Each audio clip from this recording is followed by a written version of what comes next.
He left his pregnant wife on the day of her father's funeral. He walked out without guilt, without hesitation. He had a new woman waiting, a hotel room booked, a better life, or so he believed. He looked at the man who raised her a janitor, 2 jobs, tiny apartment, and saw failure. He looked at Maya, grieving, exhausted, 6 months pregnant, and saw an anchor. So he cut the rope. He was so sure he had won. Then the invitation arrived. Cream-colored paper, elegant script, the Richardson Hartwell Foundation. He dressed his best. He walked in proud. He was ready to claim his place among the powerful. And then across that glittering room he saw her, not broken, not crying, not begging, standing at a podium in front of 200 people, about to reveal a number that would stop his heart. $5.2 billion. The janitor's daughter, the woman he threw away, had been worth more than everything he ever chased, and he never once thought to ask why. The most dangerous person in the room is the one you underestimated. This story will teach you that character is the only currency that compounds over time. If you have ever been written off, dismissed, or left behind, watch this until the very end. It was made for you. Like, share, and subscribe because the next story hits even harder. A body on a machine is just that, a machine. Maya could have held that cold metal forever. It would not change the simple fact. The beeping was the first thing I noticed. It was an irritating, monotonous sound that filled the sterile room. It grated on my nerves. The ventilator hissed, a mechanical lung doing a job the old man had given up on. I saw his chest move up and down, a puppet worked by electricity. It was not life. It was a delay. I came to the hospital to do my duty, to show support, but all I felt was impatience. Maya whispered to him, her words lost in the hum of the machines. I just need you to fight. Her plea was for a battle already lost. His hand was just a hand. The doctors used their careful words, declining, unresponsive. I heard them as progress. The end was near. It was a harsh thought, but reality is often harsh. 48 hours she had been there. I saw it not as devotion, but as a refusal to accept the inevitable. I had a life to live, a career to build. Her grief was an anchor. I sent 2 messages. It was the correct thing to do. One was an offer of help. The other was a statement of fact. My work demanded my time. Her silence was predictable. Outside, the world was moving. My world. Deals were closing. Opportunities were waiting. Her world had stopped, centered on that sterile room. I felt the weight of it, a suffocating pressure to pretend. I was supposed to care about a man who had nothing. He raised her to be small. He taught her that quiet was a virtue, that love was enough. He never taught her about ambition, about reaching for more. I remember sitting at his dinner table. He looked at me with those knowing eyes. He judged me for wanting a better life, a life he never had the courage to build. He did not trust me. That was his failure, not mine. I was offering his daughter the world. He just wanted her to stay in his. He asked me if I trusted my own heart. The question was a subtle knife. He never said he trusted me. He placed the burden entirely on her. I saw it for what it was, a final, desperate attempt to hold on. A nurse came in. Her silence was professional. She had a job to do, just like me. She did not meet my eyes. She did not need to. We both understood the situation was ending. When my phone buzzed, it was a welcome distraction, a reminder of the real world. I heard later that his fingers twitched, that he spoke. Just 3 words, go to bank. It meant nothing to me, just the final ramblings of a dying mind. Then the machines started screaming. They guided her out. I was not there for that part. I had a meeting to attend. Work did not stop for death. I received the call later. It was over. A problem solved. I remember his 2 jobs. It was not something I admired. It was a sign of his station in life. He came home tired because his work was hard and paid little. He fixed faucets and told told stories. These were not the skills of a successful man. He was a janitor, a maintenance worker. His weekends were spent on charity work for people who could not pay. He was paid in food and gratitude. These things do not build empires. He never seemed angry because he had accepted his place. He asked about her day because his own was not worth discussing. They lived in that tiny apartment. She had the room. He took the couch. I did not see it as a noble sacrifice. I saw it as a life without options. A man who provided the bare minimum. Possessions are a measure of success. They had very few. Everything was clean because there was nothing else to do with it. He folded his uniforms with precision. It was the careful ritual of a man with a small life. He polished his boots. He marked her school events on a calendar. These were his grand achievements. I saw other parents at those events. They wore suits. They drove nice cars. They were important. Her father arrived in his work clothes, smelling of chemicals.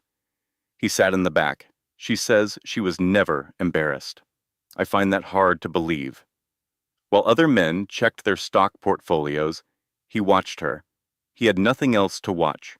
He taught her to be suspicious. He showed her how to read people and contracts, all from the perspective of a janitor. He spoke of liars and power.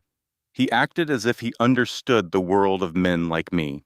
It was a fantasy. Money talks? He was right about that. But he never had enough for it to say anything interesting. Character whispers. That was his excuse for having none of the things that mattered. She listened to his lessons. She memorized his little sayings. He filled her head with nonsense. When she got into college, he cried. His pride was the pride of a man who had failed. He needed her to succeed for him. You are going to do things I was never able to do. It was a confession. I did not choose something different. I chose something better. The signs were there. I see that now. The way the bank tellers knew his name. I just never thought to ask why. I assumed it was because he was a curiosity. The rain at the funeral felt appropriate. It was a miserable end to a miserable life. The ground was soft. The air was cold. I stood beside her. I held my own umbrella. It was a practical decision. There was no sense in both of us getting soaked. She was 6 months pregnant, a complication I had not planned for. The wind blew rain on her face. She shivered. I was busy checking my messages. Business does not pause for funerals. People hugged her. They whispered empty words. A better place. No more suffering. An angel. She just nodded. She was playing her part. I was playing mine. We were both just waiting for it to be over. I wanted to scream that this was a waste of my time. He was not in a better place. He was simply gone. An obstacle removed. He would not see his grandchild. That was a fact, not a tragedy. I checked my watch because my time is valuable. When the pastor asked for memories, I had none to share. She spoke of his hands, fixing things, building things. It was a speech about a laborer. Her voice cracked. I felt a flicker of annoyance, not sympathy. When she stepped toward the grave, her heels sank in the mud. Someone else steadied her. I did not notice. I was already thinking about the future, a future without her. The sandwiches at the church were stale, a fitting tribute. The air was thick with cheap coffee and suffocating sympathy. Whispers felt like shouts in the heavy silence. I had to get out. Maya found a corner, her hand resting on her stomach. That child, another chain. I watched her for a moment, a portrait of sorrow I could no longer be a part of. It took me 20 full minutes to build my resolve. I did not ask. I told her, I need to leave for a while. Her eyes, clouded with grief, looked up. Now, she asked. My answer was firm. Yes, that work thing I told you about. She did not remember. It was better that way. A lie was kinder than the truth. Okay, she breathed. I placed a hollow kiss on her hair. A necessary performance. I will be home tonight, I said. I knew I would not be. By 10 o'clock that evening, I was miles away. The phone stayed silent. No calls from her, no texts from me. There was no need for an explanation. The silence said everything. She had buried her father today. I was burying our marriage. It had been dead for a long time.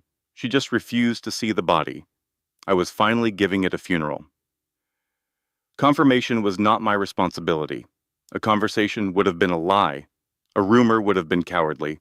The truth would come from somewhere else. It was nearly midnight. I imagined her on the couch, wrapped in her grief. I hoped she would wash her face. I hoped she would get some sleep. My own body felt light with relief. I opened my phone, not out of habit, but with purpose. A small escape from the day's obligations. Her father was gone. I was finally gone too, and then I saw the notification. The tag. A photo of me in a restaurant. A place she knew. Dim lights. A flickering candle. Across from me sat a woman who was not my wife. This was not a colleague. This was not business. She was vibrant, full of life, the kind of effortless beauty that Maya had lost somewhere along the way. She leaned forward, her laughter a sound I had not heard in my own home for years. I was leaning back, relaxed, a smile on my face that felt real, authentic. The caption was perfect. New beginnings. 2 glasses clinking. A sparkle of hope. It was posted just an hour before. I imagined Maya seeing it, staring at the screen until her eyes blurred. I hoped the tears would not come. This was not about causing pain. It was about ending a lie. The frantic pulse she felt was the shock of reality. Her father was gone in less than 12 hours. I was starting over. She would tap the profile. Isabel Chun, 73,000 followers. A life of curated perfection. The kind of life I wanted. The kind of life I was going to have. She would see the likes, the comments. A 3-month history of my escape plan. The pattern was clear. She was not too trusting. She was too absorbed in her own world to notice mine was collapsing. Her hands would start to shake, not with grief, but with anger. The body always understands betrayal before the mind accepts it. I saw her in my mind, walking to the bathroom, staring at her own face, pregnant, tired, utterly alone, married to a man who had the courage to finally be honest, a man who would not wait another day to live his own life. She would not scream. She would not break things. She would not call. She would just stand there, breathing. The baby inside her, a final reminder of our mistake. Then she would go back to bed. She would put the phone down, and she would wait. I finally walked through the door at 14 minutes past 2 in the morning. I heard the lock turn. I heard my keys hit the counter. My steps were loud in the quiet apartment. I did not look in on her. The guest room was my destination. In that moment, the line was drawn. She knew. I knew. I just did not understand how much she would complicate things. I waited until morning. Cowards work in the dark. I work in the light. This was a clean cut.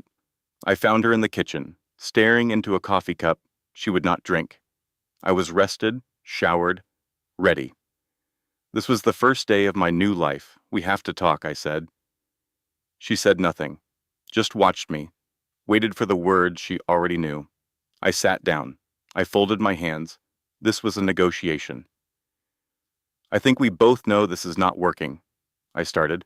Her stomach probably tightened. Her face remained a mask. I have been unhappy for a long time, and I think you have been too. We just refused to see it. The word "we" was a small kindness, a way to share the blame, as if this was a mutual failure. I want a divorce. The words were simple, direct, no room for argument, no hint of doubt. I felt the baby kick once from across the table, a phantom limb of a life I was cutting away. You are serious, she said. It was not a question. It was a statement. I am. My father died 2 days ago. I know. I am sorry about that. His death does not change this. It does not change us. The words sounded right. Clinical. I will support the child financially, I continued. I am not abandoning my responsibility. But our marriage is over. I have found someone else. It was all on the table now. The clean, hard truth. This had to be done. It was the only truly humane way. A quick, clean incision to prevent a wound from festering. I had planned every detail to ensure a smooth, logical process. My composure was a gift to her, a shield against the chaos of emotion. I spoke with clarity. I have already contacted an attorney. The documents would be prepared. Her only task was to sign. She repeated my words softly. She understood the deficiency. I am trying to make this easy for you, I said, because I was. A storm of tears would solve nothing. This quiet resignation was proof that I had made the correct choice for both of our futures. I was setting us free from a mistake. Okay. The word was a quiet shock. I had braced myself for a tempest, for a messy, emotional scene. Instead, she gave me logic. Okay. A profound sense of relief settled over me. She finally understood. I rose to my feet, the heavy weight of this error finally lifting from me. This is the right decision for both of us, I said. It was the truest thing I had said all day. Her silence was her agreement. I turned and left the room. I walked out of the apartment and did not look back. She was a problem that was now solved. 6 months of a mistake, neatly erased. My future was my own again. I breathed in the fresh air, choosing to forget the echo of that single, hollow word. My sneakers squeaked on the polished floor of a different lobby. A hotel. A new beginning. I felt perfectly in place, dressed for the life I was now claiming.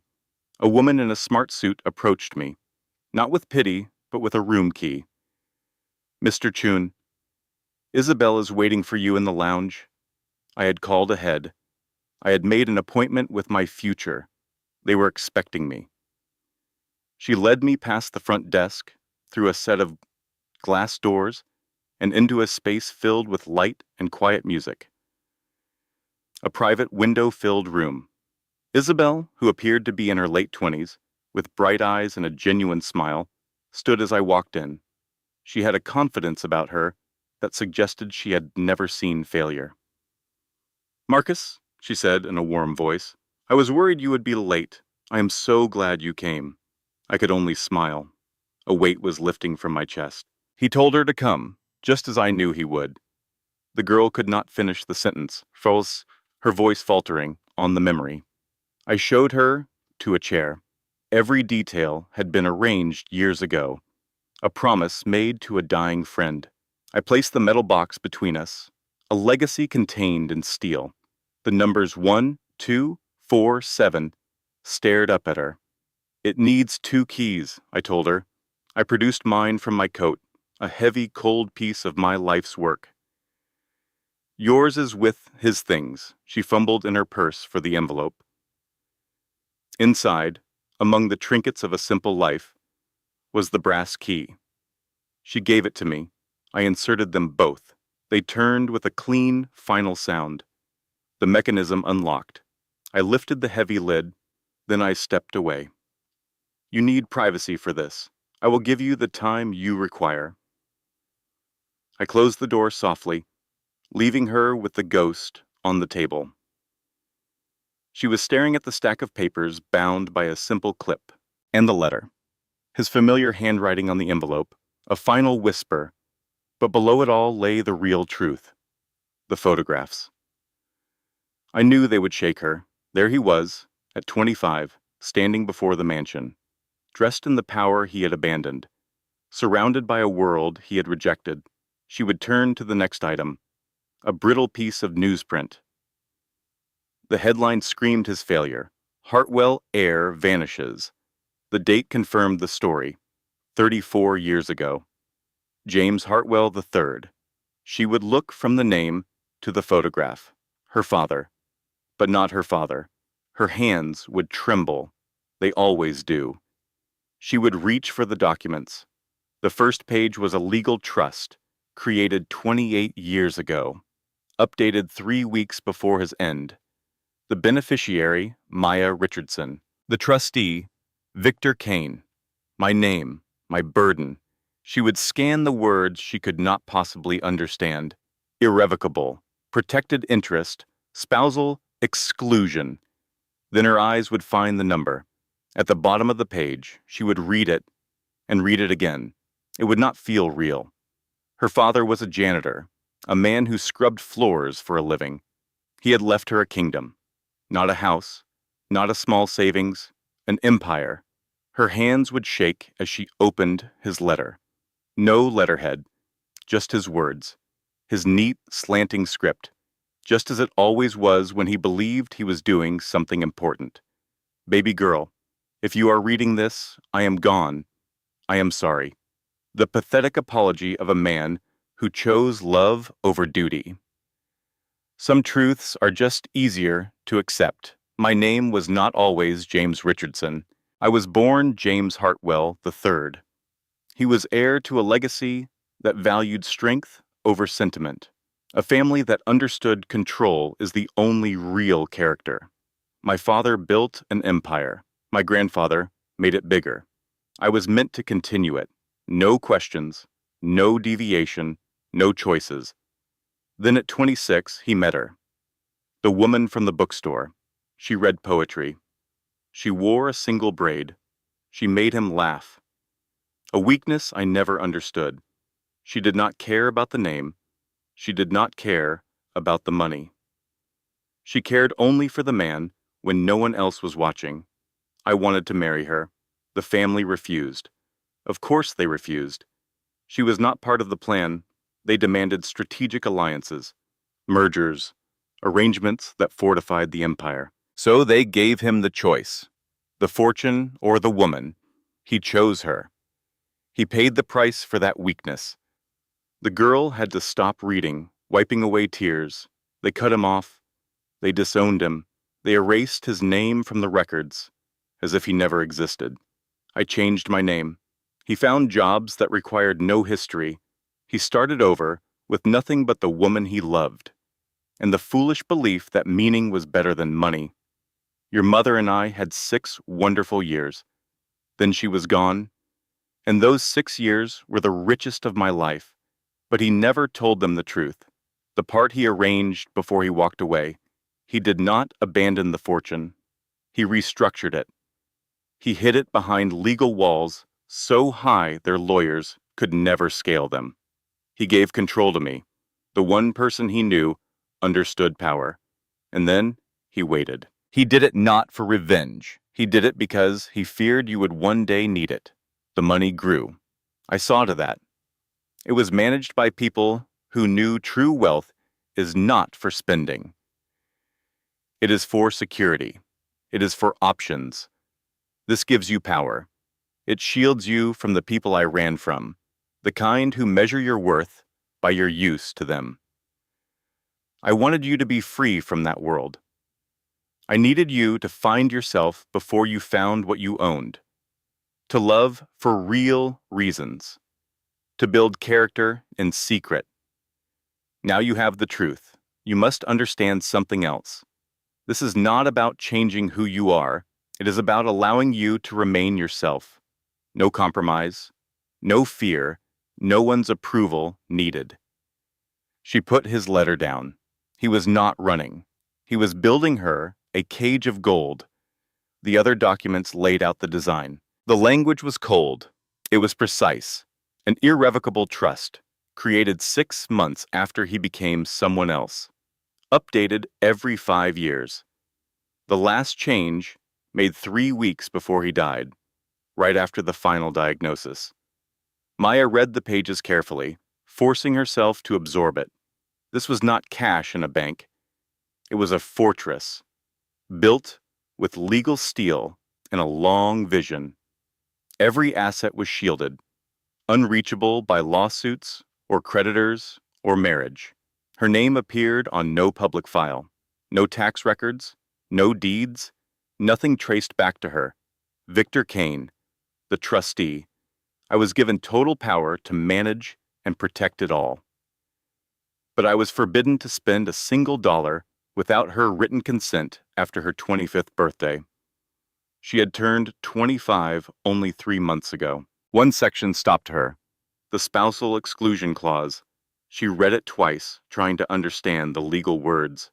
Then it became clear. If she married, her husband would have no claim. The fortune was hers, only hers, untouchable. It was not a punishment. It was not mistrust. It was protection. Her father saw families destroyed by divorce.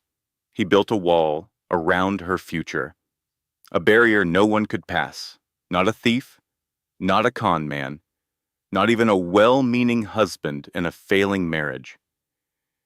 He would have no claim, not on the capital, not on the income, not on any part of it. The trust belonged to her, safe from anyone who might use her to get to it. Her father had planned this, not for Marcus specifically, but for the arrival of someone just like him, a man with a charming smile and empty hands, a man who would leave when life got hard. The trust would give her money when she needed it, but once she had the funds, they were hers alone, legally separate. Marcus could never touch them, not in a divorce, not ever. Her father had seen it coming. He knew the pattern. He spent 30 years making sure no one could hurt her the way his family hurt him. The document held other protections, clauses for her children, safeguards if she became incapacitated, guidance for how the fortune should be used. One phrase appeared again and again. The beneficiary maintains sole and absolute discretion. In simple terms, it was all hers, but she would need my guidance. She would not know what to do with such power. No one could tell her how to spend it, but I could. It had to be done. A clean break was the only true kindness. I laid out the divorce papers as gently as possible. I was offering her an escape from a marriage that had already died. She was clueless. She thought our life was simple, but it was just small. She had no idea about the world I wanted. The woman I was leaving behind would never understand real ambition, real power. The problem was not my decision to leave. The problem was that she made it so necessary. Her father's quiet world had infected her. True power is taking what you want. She would never learn that. Power is not patient. Power acts. And I was a man of action. I picked up my phone. A message from Isabel was waiting. The future was here, and it was bright. That future could never include Maya. She was built from things I could no longer tolerate. Principles. Sacrifice. She saw virtue in having nothing. I saw a prison. Her father did not raise her with simplicity to teach her. He raised her that way to trap her. She thought earning something slowly was noble. I knew it was a waste of precious time. People with real vision do not wait. They do not live without. They make choices based on what moves them forward, not what holds them in place. Most people without money never learn that.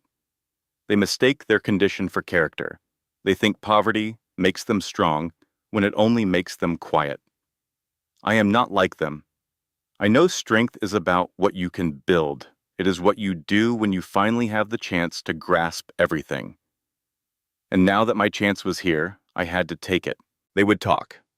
I knew they would, but they would be wrong. The ones who stayed with her would enable her small life. The ones who I left behind would try to judge me. People who misunderstand ambition will always want a second chance to tear it down. I would not allow it. I owed them nothing. Their judgment was the price of my freedom. Let them be upset. I did not owe anyone a window into my heart or a reason for my happiness. Some would expect me to feel shame, to be arrogant or careless. I would prove them wrong by building a better life. Then there were the others. They would see her silence and call it dignity. They would confuse her passivity with strength. They would assume that because she did not fight for me, she was somehow above the fight. These were the ones who truly did not understand. They could not harm me, but they would test my resolve. My response would be to live well. That is how a man truly wins. This was my gift to myself: decisiveness, the strength to act on my desires without hesitation, to let people believe what they wanted while I built a reality they could never touch, to be loud with my joy when the world expected silence. Getting even is pointless, but getting ahead is everything. Self-control is for those who have nothing to reach for. The choice to use my power to shape my own life, that is what mattered. That is a real life. I love you, Isabel. I always have. We are going to be more than fine. I put my phone down. I felt no guilt. I felt no anger. I did not think about Maya sitting alone in that quiet house. I simply sat there, my hand resting on the table, feeling the promise of a new life beneath my skin. I decided some people are not worth your energy, because the ones who are meant to be left behind do not need your help to fade away. They are perfectly capable of disappearing on their own. Isabel arrived 20 minutes later. She tapped on the car window before sliding in, bringing the world back into focus. "Do you have any doubts?" she asked. "Just one," I replied. "Why did we wait so long?" She smiled, and the last shadow of my old life vanished. She pulled out her phone, showing me pictures of places we could go. It listed islands, cities, and private resorts. The plans were spread across a dozen different apps. The future had been gathering momentum for months. It was managed with excitement, never with hesitation, never with regret. The total valuation of our happiness was infinite. The number just sat there on the screen, a truth my mind was finally ready to accept. I stared at it, saw our future again, and tried to connect it to the woman I left behind, the one who packed my lunch in old paper bags. "That is impossible," she would have whispered. "That is a conservative estimate." The final signature felt like a release, a necessary amputation. I told myself that severing ties with Maya was an act of mercy. Her father was a simple man, a janitor. His entire life was a lesson in cautious mediocrity. She was just like him. To stay with her would have been to drown slowly. I offered to help with the baby. It was a generous gesture. A clean break requires a clear conscience. This was not cruelty. This was clarity. This was the first step toward a life of substance. I had to leave the past behind. Isabel understood ambition. She understood the future. Maya only understood yesterday. I told myself it was for the best.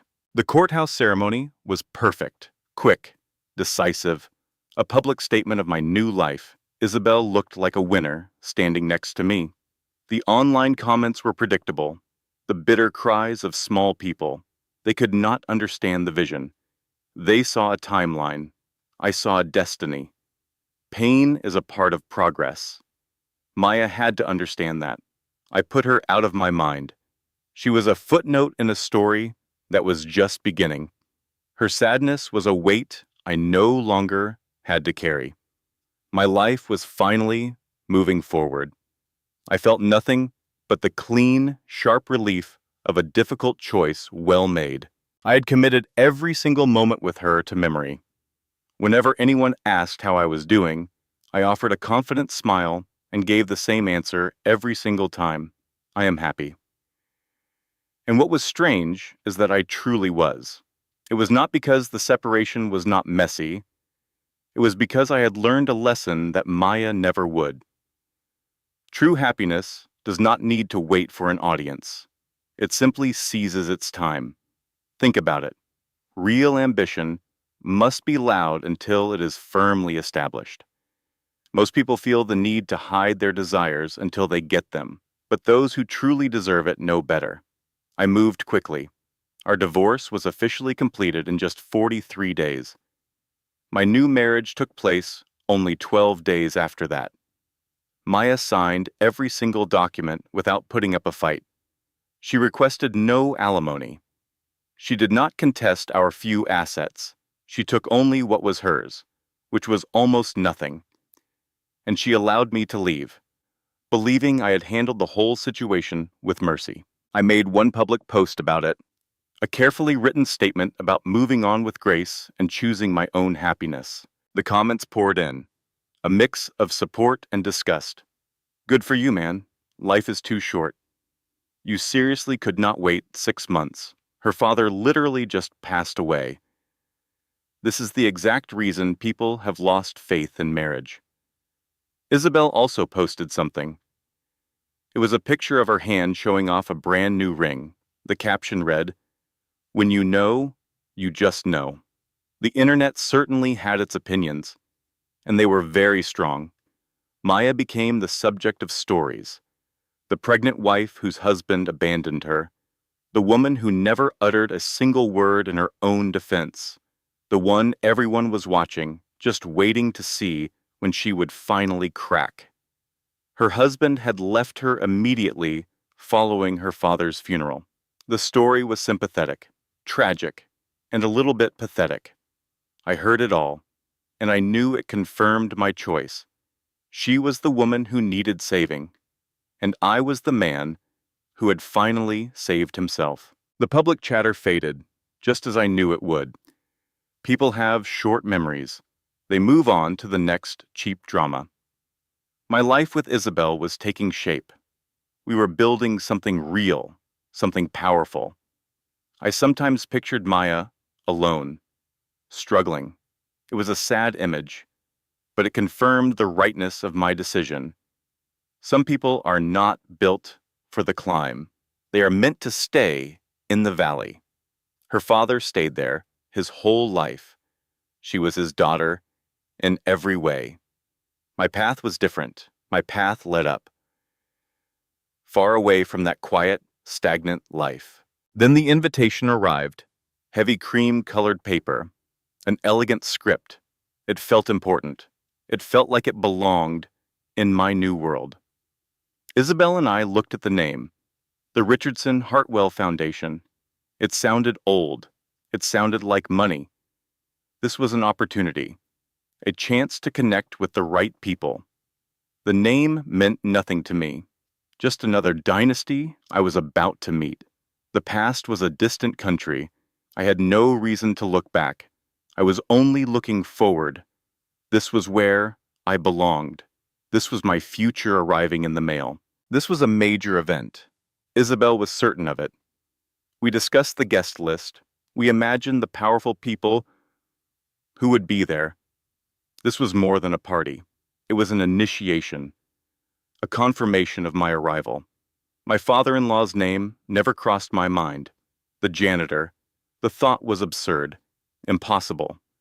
He belonged to a world of leaky pipes and dusty hallways, not a world of $50 million foundations and black-tie galas.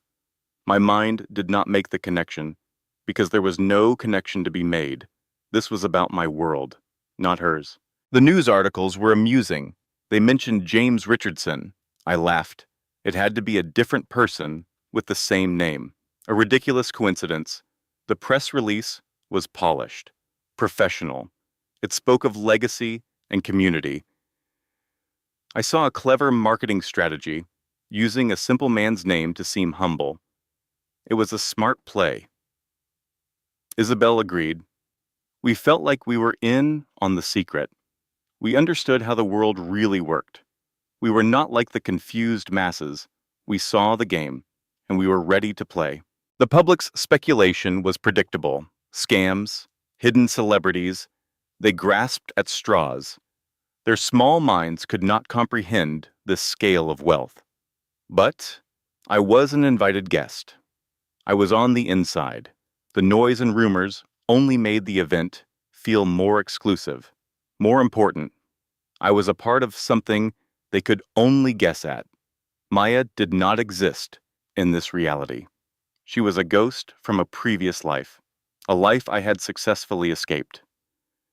This night was a celebration of that escape, a tribute to my success. Why would he be invited? The thought never occurred to me. I was on the list because I belonged on it. I was a rising star in the community. My presence made sense. My divorce was old news. Isabel and I were a power couple. We would arrive with confidence. We would own the room. My father-in-law was dead. His influence was gone. His world and mine were completely separate. There was no overlap, no connection.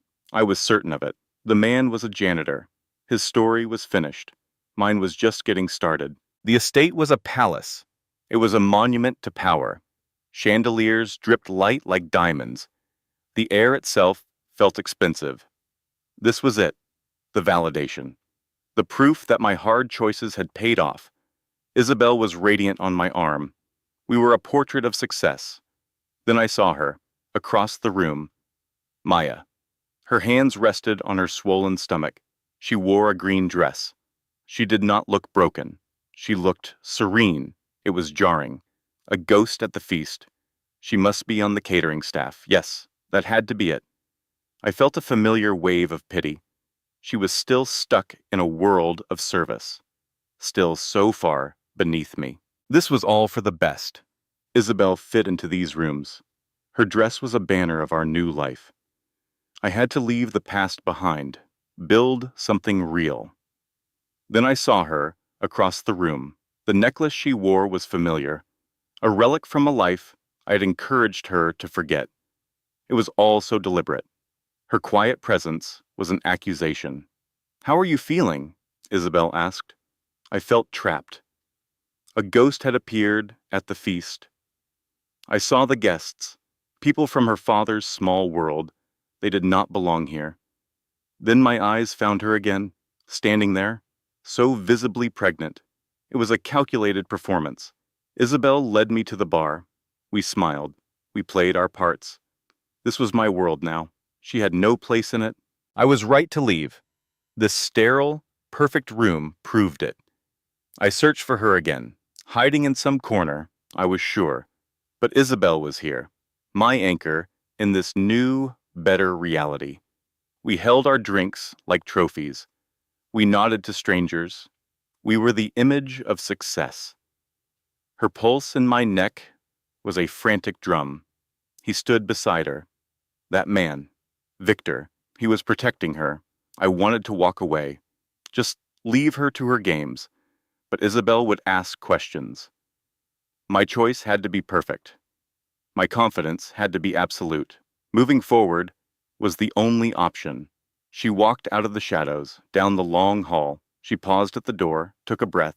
Then she stepped into the light. The room did not fall silent. It curdled. The energy in the room simply collapsed. Conversations faded into nothing.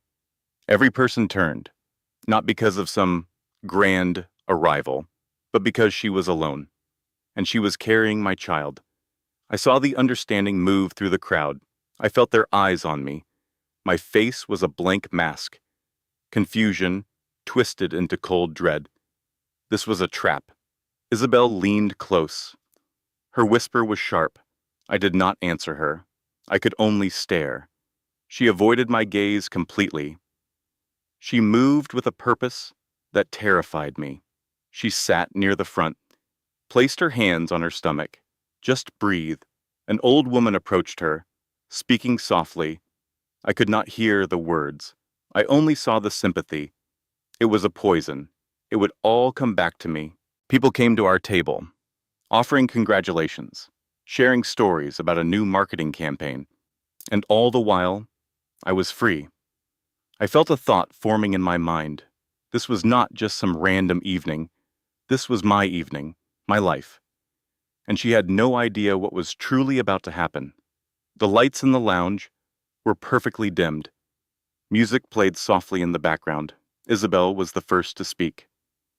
"Good evening," she said to our small group. "Thank you for coming. Tonight is not just about a new client. It is about celebrating a man who is making a choice to live authentically. Even when it is hard, she spoke about me, my courage, my honesty, my potential. People around the table nodded in agreement. A few gently raised their glasses to me. Then her tone changed. What most of you do not know is that Marcus made a very difficult choice today. Decades ago, he left a world of impossible wealth. He did it for love. He changed his entire identity, started over from nothing, built a life on principle, not on privilege. Whispers spread through the room like a sickness. I leaned forward, listening. That decision cost him everything, his family, his name, but it gave him something more, his integrity, and a daughter who inherited his character, not his bank account. Victor paused. The silence was heavy. The Richardson Hartwell Foundation. It existed because James never forgot, and because he wanted his daughter to build something real. He pointed toward Maya. My honor to introduce the foundation's founder, its primary benefactor, Maya Richardson. The room exploded with noise, polite at first, then deafening. She stood. She walked toward the stage. Each step was a hammer blow. I watched my life fall apart on her face. Confusion became understanding. Understanding became pure primal terror. The pieces all connected. Richardson Hartwell, the $50 million endowment, the foundation. It was all hers. Isabel stared at me. She was baffled by my reaction. I had no explanation. I just watched her. The woman I had discarded. The broken, grieving woman. Standing before 200 people. They finally understood. What I had been too blind to see. She was never a victim. She was royalty in exile. She spoke. Her voice was calm. It cut through the room. My father taught me about the decisions no one sees. She paused. Her eyes scanned the crowd. He taught me that love is not about convenience. It is about showing up when it is hard, especially when nobody is watching, especially when it is easier to walk away. Each word was aimed at me. He also taught me that wealth without character is noise. That real power is not what you have. It is what you do when you have every reason not to. She looked down for a moment. Most of you knew my father as a janitor, someone who worked hard and never asked for anything. She looked up. What you did not know is that he was born into one of the wealthiest families in this country. He was meant to run an empire. He surrendered it all because the people in charge said love was a bad investment. The room gasped. He proved them wrong. Her voice did not break. He lived for 34 years, proving that a good life is not about assets. It is about integrity. And when he died, he left me more than money. She paused again. He left me a choice. The room was deathly quiet. I could have kept this a secret. I could have vanished with what he gave me. No one would have ever known. Her eyes swept the room, but my father did not hide his wealth and shame. He hid it so I would know who I was, before I knew what I had, and now I know both. I will do what he would have done. I will build something that lasts. I will help the people who are forgotten. I will support the families with nothing to fall back on. Victor appeared beside her. He placed a document on the podium. The foundation is established with $50 million. He spoke of long-term generational impact. The applause started again, but she was not finished. That $50 million, it represents less than 1% of the total trust. The clapping stopped. It was like the air had been sucked from the room. People looked at each other. The full valuation is $5.2 billion. There was only silence. It was not shock. It was the sound of a world reordering itself. I am telling you this not to impress you, but to make one thing clear. My father raised me to be responsible, not rich. This was the right decision. I looked at Isabel beside me, then glanced across the room at Maya. A necessary ending for a chapter that had grown too heavy. When she took the microphone, the silence felt like a courtesy. Then she spoke. The words began to unwind my reality. She was not broken. She was a fortress. The applause was thunder. It was a verdict. People stood, their faces shining with admiration. She walked away from the stage, calm and powerful. I could not move. My blood ran cold. My hands gripped the table to keep me anchored. Isabel was a voice in the distance, a sound without meaning. I was only counting. The numbers were staggering. The woman I left with, nothing owned everything. I had walked away from an empire. Not because she was unworthy, but because I was a fool who never asked what treasures she held inside. This feeling is a mirror. It shows you the smallness of your own soul. This story is a lesson in value. It is not over. I had to get out of there. I needed to escape the room. I stood, pulling Isabel by the hand.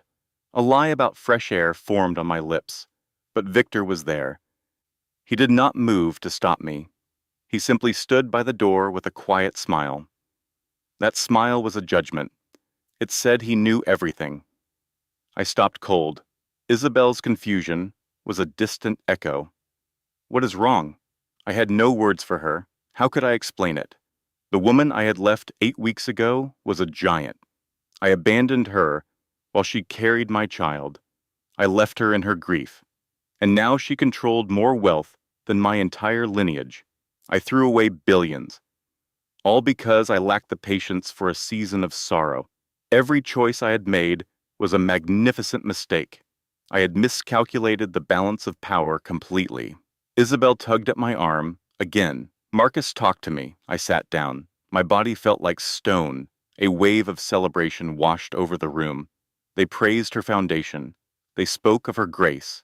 They honored her father's vision. A voice nearby cut through the noise. Imagine leaving that much money for love. That is true character. Another voice agreed. And to raise a daughter like that is a miracle. Every word was a ghost, each one a specter of the man I was supposed to be. I looked toward Maya. She was a star surrounded by planets. People thanked her. They embraced her. They offered their loyalty. She looked tired but unbreakable. Her eyes never once met mine. It was not an act of revenge. It was a statement. I no longer existed in her world. Isabel finally understood. Wait, she said, her voice low. That is your ex-wife. I could only nod. The one with nothing. My silence was a confession. She pulled her hand from mine. A small, definite movement. How much did you know? Nothing. My voice was a whisper. I knew nothing. You never asked. I met her gaze. I watched her face change. The affection was gone. It was replaced by calculation. She was not angry. She was reassessing. She was wondering if her future was tied to a fool, a man who could make such a catastrophic error in judgment. I saw it all. I felt the shift. This must have been what Maya felt. Watching the person you trust weigh your worth on a scale. It was a special kind of shame. I need to speak with her. The words escaped me. Do not. Isabel's warning was sharp. I have to. Leave it alone, Marcus. But I was already moving. I had to fix this. Victor appeared before me. His presence was a polite wall.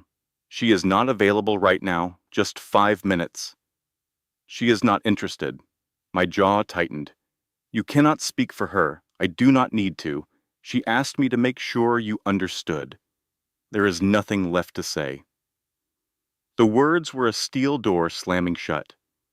It was absolute. It was forever. I just stood there, powerless.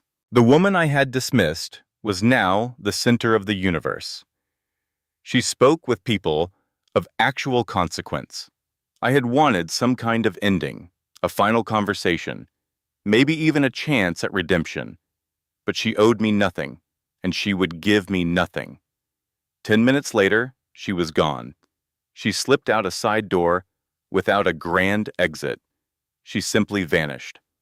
I watched her go. And for the first time, I understood what it was to be nothing at all. Naomi Grace Richardson. I heard the name on a Thursday.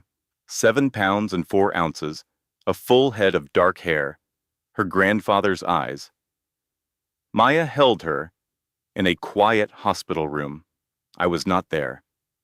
No one from my family was there, only Victor, a loyal soldier, and a nurse named Petra, a kind stranger who stayed because no mother should be alone.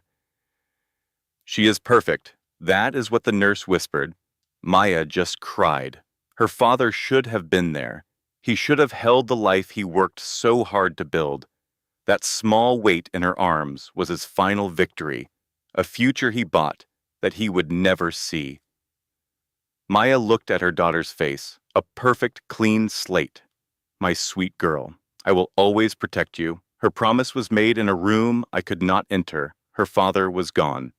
But she was enough. She had to be. She traced the lines on those tiny hands.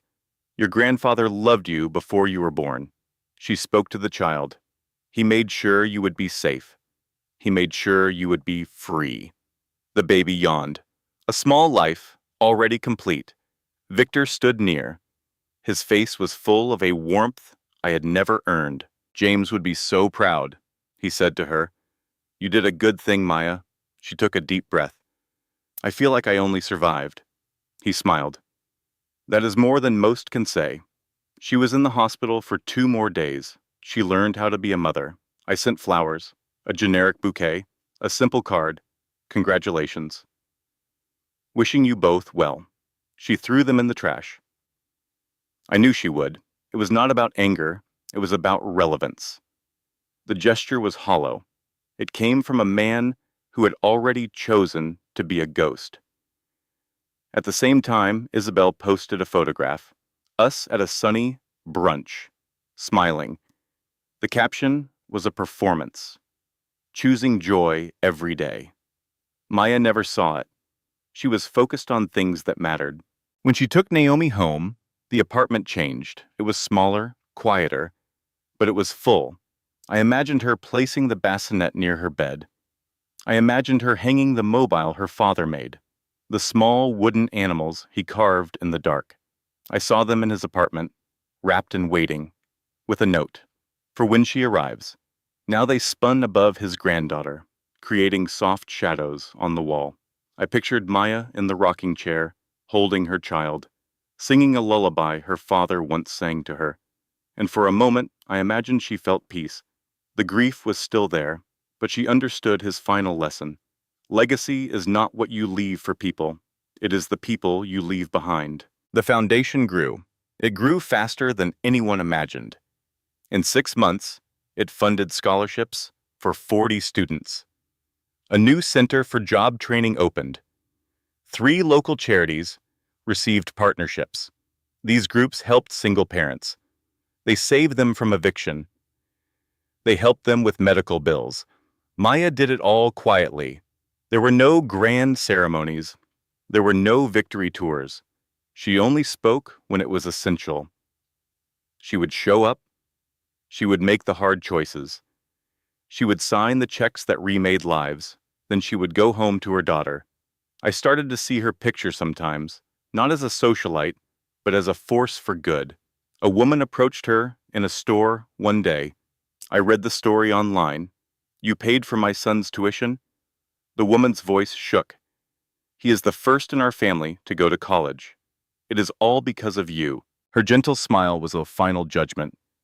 It is because of your son. He is the one who earned it. The words echoed in a life I could no longer access. It is because someone believed. The gratitude she received became a constant noise in the back of my mind. Letters, emails, stories of lives changed, proof of the world I had forfeited. Every success was a monument to my failure. It was not about money. It was about what the money did. My father had been right. That thought was a bitter poison. Wealth without purpose is just empty noise. She was building a legacy. My daughter celebrated a birthday I did not attend. The foundation grew. Victor managed the details. Maya guided the vision. and I was left with only the noise. I was doing the right thing, extending an olive branch. The money was meant to help. A check for $5,000. It was a gesture of goodwill toward her little project. But it came back. Victor returned it without a word.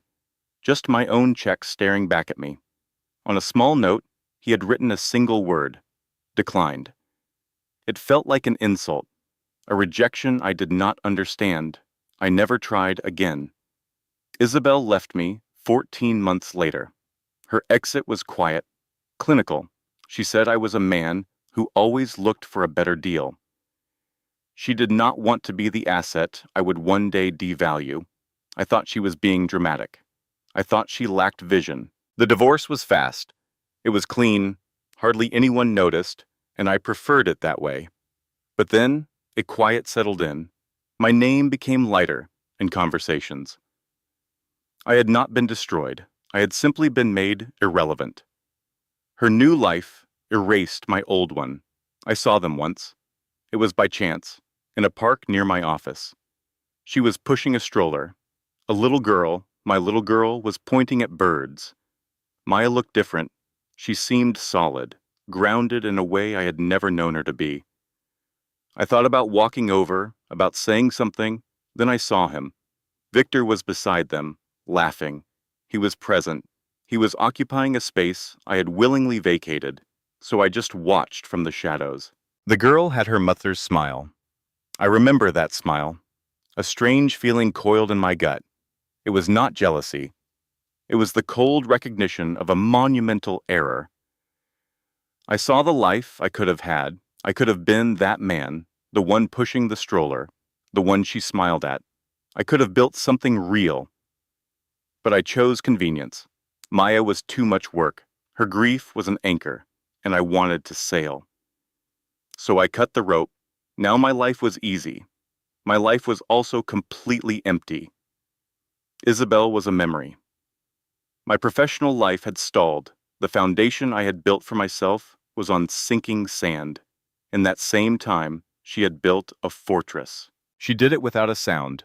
No revenge, no drama, just quiet, relentless progress. Her name began to surface in important places. Boards, panels, committees. She never sought the spotlight, but it found her. Competence has a gravity all its own.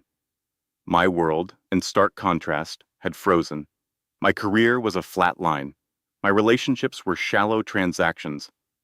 My life was a performance for an audience that had long since gone home. I sometimes rehearsed an apology in my head. I am sorry I saw your pain as a liability. I am sorry I lacked the character to stand by you. I am sorry I was a coward. But the words were useless. She had moved on. The door was closed and locked forever. I saw her name in a business journal. The philanthropist you have never heard of. The article detailed her father's legacy, the foundation, its incredible work. It mentioned me only once, a passing reference. It said she was previously married, but had been a single mother since her daughter's birth.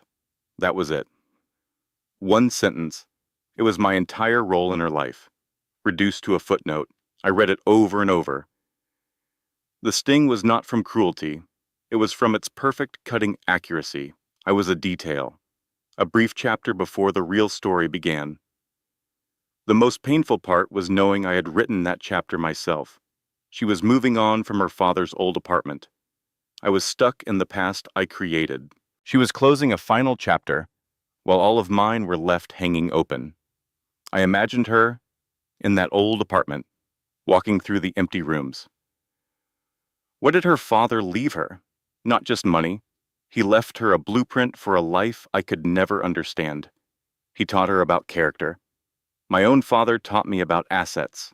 He taught me about leverage and exit strategies. She was given a key to build something new. I was given the tools to dismantle everything around me. I thought I was being smart. I thought I was making a calculated decision. She must have found a letter, some final piece of advice, something that made her ready to finally let go. He probably told her that her worth was not tied to someone else. He probably told her to walk away from anyone who could not see it. He told her to build something better, and she did. He would have written about character, that it is what you do when you have nothing left. I had everything, and I chose to become nothing. People would say she was lucky, that she inherited it all. They did not understand. Wealth is just paper. Wisdom is the architecture. She had the plans long before she had the material to build. He would be proud, not of her success, but because she remained herself. Kind, grounded. That was her inheritance, a fortune I could never possess. I picture them sometimes, the three of them, a perfect family unit. Her daughter runs to her. Mama. She scoops the girl into her arms, a complete circle of warmth. He is there, smiling. Grandpa privileges. That is what he calls it. They are a family. They are whole, and I am the missing piece, the one that was thrown away because it did not fit. She looks at her daughter, this little person who will never know her grandfather, but she will be raised on his values. And in that moment, I know what she feels. Gratitude. She is grateful not for what she was given, but for who she became when I was gone. Her father was right. Losing him was not her end. It was her beginning. And losing me was her permission slip. Permission to become herself without apology or compromise. She made her choice, and it was the right one. If this story makes you think about loyalty, or patience, or consequence, then you are choosing to see the truth. Do not just watch a life fall apart. Learn from the wreckage. Hey everyone, thank you for following this until the end. We value your presence here. If this story resonated, please like, subscribe, and share your thoughts in the comments below. We read every one, and the journey does not end now. Click the video on your screen for another story. We promise it is worth your time. Thank you for being part of this. Until next time, stay aware and continue to seek the stories that challenge your perspective. This content was carefully researched, developed, and manually edited by our team to deliver meaningful stories with valuable life lessons. Every narrative is crafted to entertain, inspire, and empower our audience. We believe that great stories can change lives, and we are committed to bringing you content that matters. Thank you for being part of our community.